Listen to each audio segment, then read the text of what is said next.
Live from the Cake Studios, this is Cake News on your side at 6. We want to see children survive, and this is what Evan's done. He lost his life so that others could survive. The family of 3-year-old Evan Brewer, who was abused and killed, says he will save other lives. A crime spree and a carjacking in Derby ends with a crash into a police cruiser. No ifs, ands, or buts. That's what's included in my motion, Mr. Chairman. Don't try and sweep this under the rug. And fighting words between Sedgwick County commissioners as they try to do business while under a new cloud of scrutiny.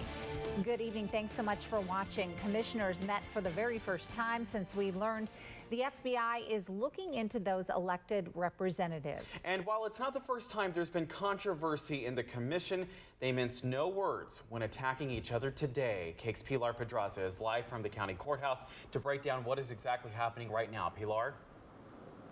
Pilar, thank you very much. New details now in a wild crime spree that started with car break-ins and ended up with a carjacking and crash. Cake's Portia Riley is live from Derby with more tonight. Portia? Outside, you can see we're getting a little bit of rain out there. Yeah, I saw some umbrellas and some of our reporters' live shots earlier. Let's go to meteorologist Jay Prater right now because it's going to be a night of rain, it looks like, Jay. New numbers out today show advanced voting is still happening at near all-time highs. Which means some new preparations and some advice ahead of Election Day.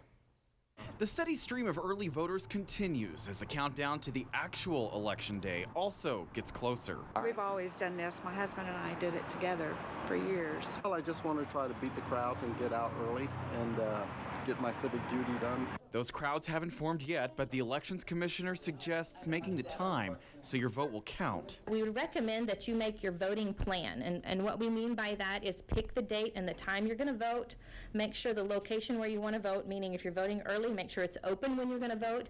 We have a problem a lot of times in these larger elections where voters go to our early voting locations in times when they're not open. 26,000 more people are registered in Sedgwick County this year compared to the last midterm in 2014. We have currently sent out over 50,000 ballots by mail. For point of reference, in 2014, we sent out a total of a little over 51,000 ballots, so we are on target to exceed the number of ballots. That could mean more people at the polls. Testing is almost finished for the voting machines to be used on Election Day, and there are more of those machines to deal with the higher demand. And it's not just happening locally. Nationally, millions have opted to vote early, and some political scientists think that's because of the polarized political climate, which has led to people making this a priority. Has fired people up on both sides.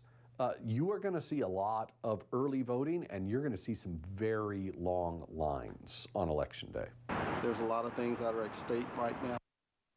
Now, the county says they've hired enough people so far. They're still bringing on more elections workers. There are also resources online to find your correct polling places. They may have changed a little bit since they had to add more locations, and you can go to cake.com/vote2018 for more coverage.